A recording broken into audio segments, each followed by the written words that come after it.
కేసీఆర్ గారి హయాంలో కేసీఆర్ గారు ఏదైనా పని చేసినప్పుడు అంటే తెలంగాణలో ఒక శాఖలో పనిచేసే క్రమంలో దాదాపు పని విషయంలో చాలా జెన్యున్ గా ఉండేటట్టు అయితే చూసిరు. నేను అబ్జర్వ్ చేసినంత వరకు ఎంతవరకైనా నేను బిఫోర్ గవర్నమెంట్ లో ఉన్న కన్స్ట్రక్షన్స్ కావచ్చు, బిఫోర్ గవర్నమెంట్ లో వేయించిన రోడ్లు కావచ్చు, ఇచ్చిన ఇల్లులు కావచ్చు, ఏదైనా కావచ్చు, సరే కొంతవరకు కట్టి ఇవ్వని ఉన్నాయి. ఇప్పుడు ఈ గవర్నమెంట్ లో మేము ఇస్తాము, మేమే కట్టినామని చెప్పి కూడా ప్రచారం చేసుకోవచ్చు.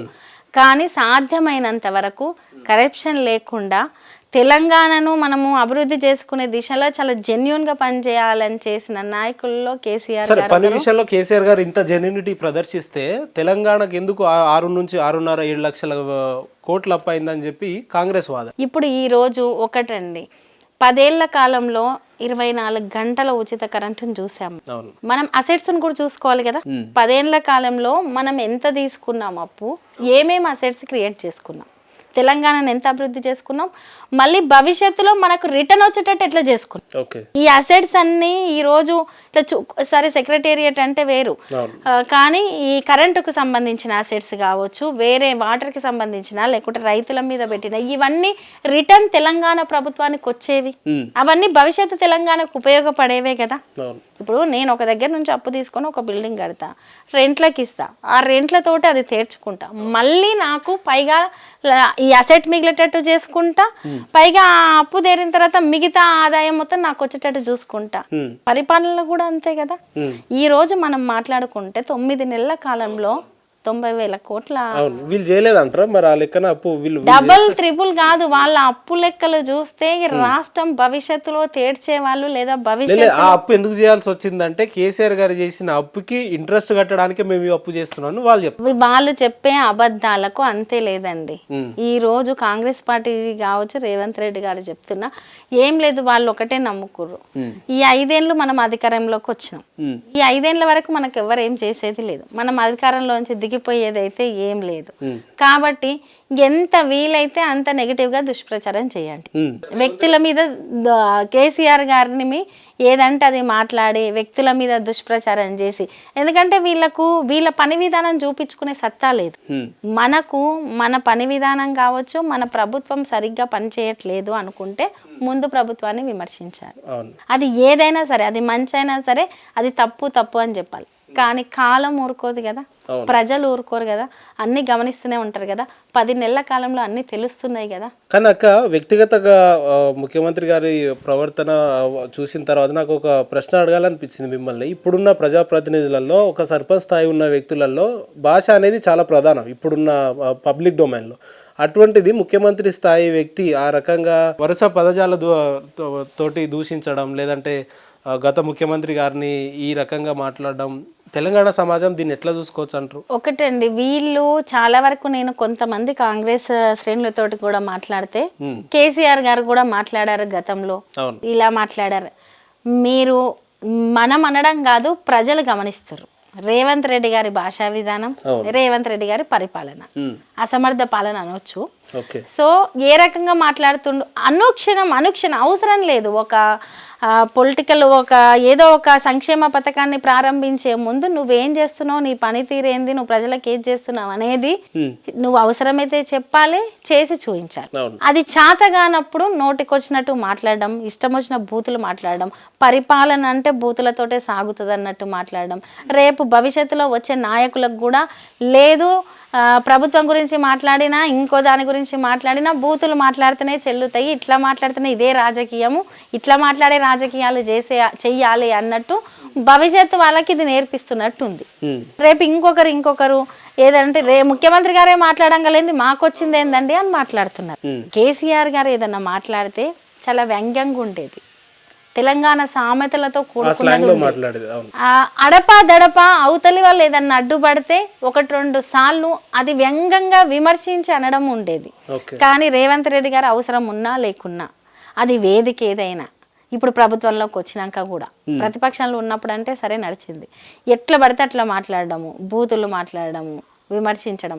ఈ రోజు ఒక లెక్క చెప్తారు, రేపు ఇంకో లెక్క. అడ్మినిస్ట్రేషన్ వాళ్ళ దగ్గర ఉంది, పొద్దున లేస్తే లెక్కలు వాళ్ళ దగ్గర. బీఆర్ఎస్ ఓడిపోవడం తోటి కుటుంబ పాలనకు స్వస్తి చెప్పినాం అని చెప్పే కాంగ్రెస్ నాయకులలో ఇప్పుడు కాంగ్రెస్ నాయకులలో లేదంటారా మేడం? కుటుంబ పాలన ఆ రకమైన పరిస్థితి లేదంటారా? ఇప్పుడు వాళ్ళు గుమ్మడికాయ దొంగలవరు అంటే మేమే అన్ని భుజాలు ధరుముకున్నట్టుంది. ఇప్పుడు కుటుంబం గురించి వాళ్ళు మాట్లాడితే దేశం మొత్తం ఆశ్చర్యపోతుంది. పరిపాలన సత్తా ఉండి ఇప్పుడు తెలంగాణ ఉద్యమ సందర్భంలో మీ కుటుంబం వచ్చి ఎందుకు ఉద్యమం చేస్తుందని అడగలేదండి ఏ ఒక్కరు? మీరు ఎందుకు కుటుంబం నుంచి ఒక్కరే వచ్చి రాస్తారోకోలో లేకపోతే జైలుకి వెళ్ళడమో ఇంకోటి చేస్తే సరిపోతుంది కదా? కుటుంబం అంతా వచ్చి ఎందుకు రోడ్డు మీద పడ్డారు? ఒకవేళ రేపు తెలంగాణ రాకపోతే మీ కుటుంబ పరిస్థితి ఏంది? అవే కేసులతోటి మీరు ఎన్నాళ్ళు ఉంటారని ఎందుకు క్వశ్చన్ చేయలేదు? తెలంగాణ ఉద్యమ సందర్భంగా ఉన్నారు, తదనంతరం ప్రజలు ఎన్నుకున్నారు, ప్రజల చేత ఎన్నుకోబడ్డ నాయకులు ప్రభుత్వం. కాబట్టి కుటుంబ పాలన గురించి ఈ రోజు కాంగ్రెస్ పార్టీ కొత్తగా మాట్లాడాల్సిన అవసరం లేదు.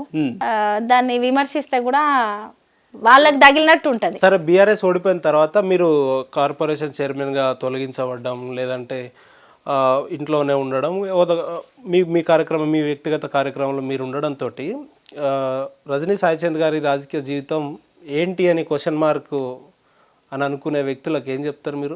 బీఆర్ఎస్లో ఉంటారా లేదంటే రాబోయే రోజుల్లో కాంగ్రెస్లో వెళ్తారా అనే ఒక అపోహలు కూడా ఉన్నాయి.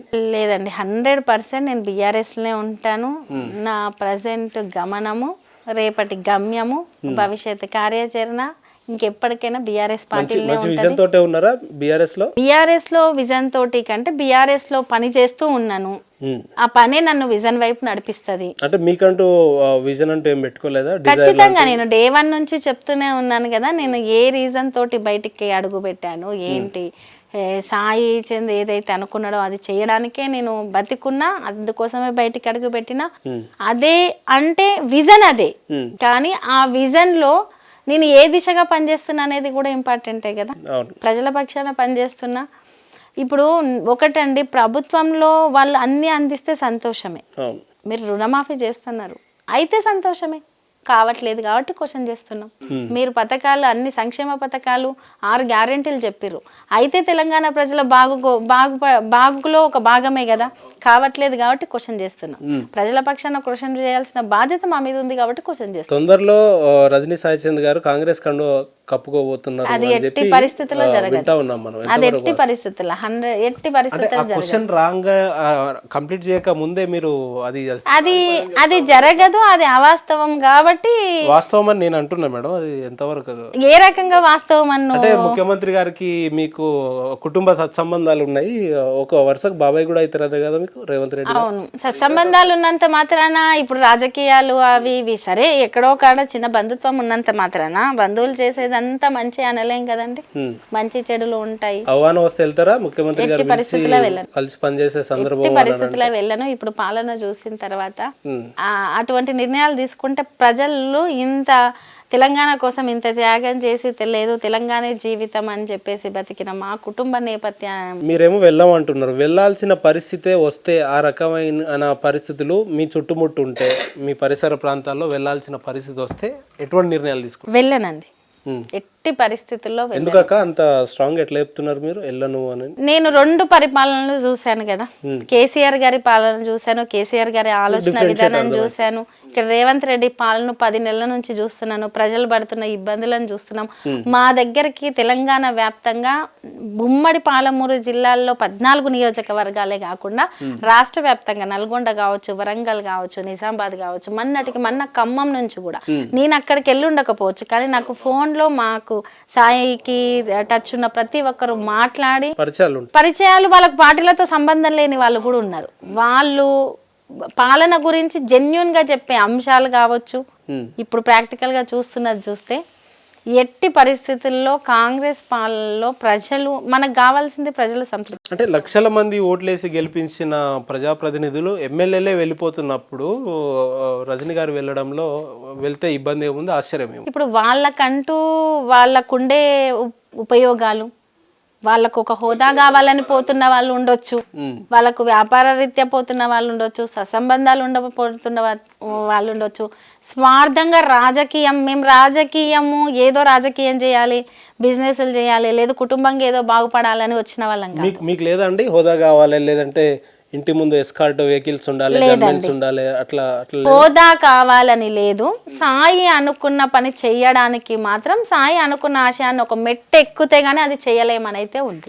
హోదాల గురించి ఆలోచిస్తే మేము ఉద్యమ సందర్భం నుంచి చూసుకుంటే మాకు వచ్చిన అవకాశాలు ఎవరికి రాలేదండి. ఓకే. రాష్ట్రం మొత్తంలో